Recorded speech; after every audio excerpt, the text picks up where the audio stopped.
Vous venez d'être promu manager? Félicitations! Une nouvelle aventure commence. Afin d'amener à bien ce nouveau challenge, il faut absolument connaître les erreurs à éviter lors de la prise de poste.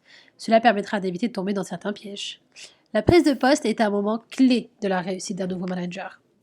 L'objectif unique de cette vidéo est de vous éviter donc certaines erreurs qui pénaliseraient fortement cette prise de poste. Erreur numéro 1. Vouloir tout contrôler. Passage d'un métier d'expertise à la gestion de l'humain, sachez que vous ne pouvez pas tout maîtriser. Le sentiment d'être étouffant pour l'équipe du fait de la volonté de tout contrôler, et bien sûr, cela ne marche pas tout le temps, car vous ne pouvez pas tout contrôler, et tout ne peut pas être fait à votre manière. Le secret pour s'en sortir, c'est d'apprendre à déléguer et avoir confiance dans votre équipe. Et cela passe déjà par changer votre propre perception. Personne n'est parfait, il n'y a pas une façon unique de faire une tâche et chaque membre de vos équipes possède sa propre façon de travailler. Attention, arrêter de tout contrôler ne veut pas dire tout laisser passer. Cela nous amène à la deuxième erreur courante du jeune manager.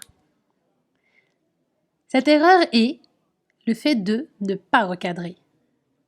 Un manager qui ne sait pas recadrer est vu comme un manager faible par son équipe.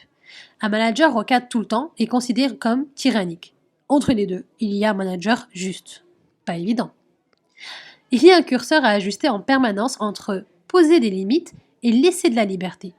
Vous serez en effet évalué par votre hiérarchie sur votre capacité à recadrer à bon escient. Et cela viendra avec l'expérience. En attendant, pour faciliter le rapport avec votre équipe, prenez l'habitude de poser explicitement les règles dès le début de votre prise de fonction ou d'un nouveau projet.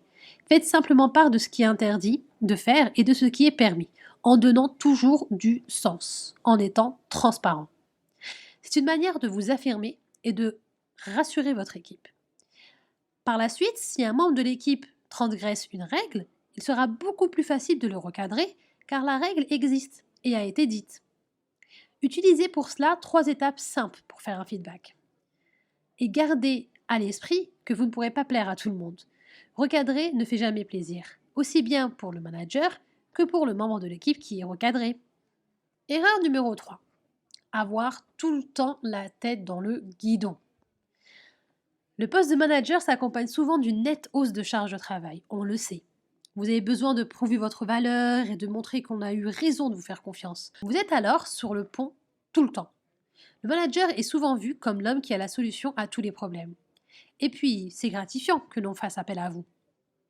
Le risque est de vite déchanter et de regretter votre précédent poste, où finalement c'était quand même bien plus tranquille. Pour lever la tête de temps en temps, posez des limites. Arrêtez de répondre à toutes les sollicitations. Prenez les dossiers où vous apportez une valeur ajoutée. Déléguez les autres. Développez l'autonomie de votre équipe. Pédagogie du questionnement. Pour la gestion des emails, il y a 4 règles simples. Désactivez la notification d'arrivée d'un nouveau mail. Choisissez vous-même des plages horaires pour consulter vos mails. Mettez en place des règles de tri automatique. Si un mail nécessite moins de 2 minutes pour y répondre, alors faites-le juste après sa lecture. Accordez des moments dans votre agenda où vous laissez le temps d'analyser et de comprendre le business de votre équipe. Ceci est très important pour pouvoir lever la tête du guidon et avoir une vision plus macro.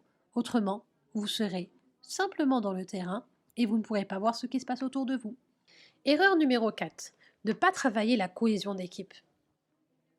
À force d'être concentré sur l'opérationnel, à résoudre les problèmes courants inhérents à votre nouvelle fonction de manager, vous oubliez que votre équipe est composée d'humains.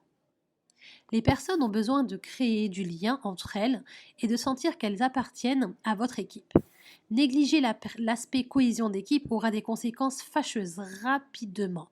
Démotivation, manque de sens, compétition malsaine, pas de communication, etc. En tant que manager, vous êtes responsable de la cohésion de votre équipe. Voici quelques éléments qui renforcent la cohésion d'équipe.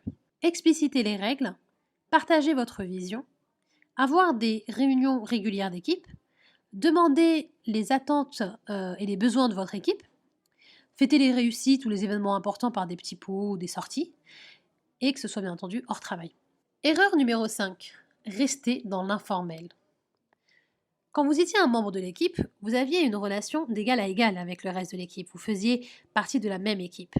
Vous partagiez ainsi vos ressentis, ce qui marchait, ce qui ne marchait pas avec vos collègues. Voilà maintenant manager et le supérieur hiérarchique de vos anciens collègues. Une situation pas évidente à gérer. À la machine à café, vous avez une envie de continuer à rigoler avec eux et de continuer à entretenir un lien informel. Il y a également l'enjeu d'être accepté comme nouveau manager. L'erreur serait alors de garder le même type de relation que vous aviez auparavant avec vos anciens collègues. Or, votre poste de manager vous impose un devoir de réserve. Votre parole a maintenant plus d'impact du fait de votre fonction. Vous aurez accès à des informations que votre équipe n'aura pas à savoir. C'est pour cela qu'un manager doit, par exemple, éviter de critiquer sa hiérarchie devant son équipe. Sinon, celle-ci fera de même et vous ne pouvez rien dire. Il y aura ainsi des moments où vous pourrez continuer à décoder à la machine à café et d'autres où votre poste de manager vous impose une communication plus formelle envers votre équipe.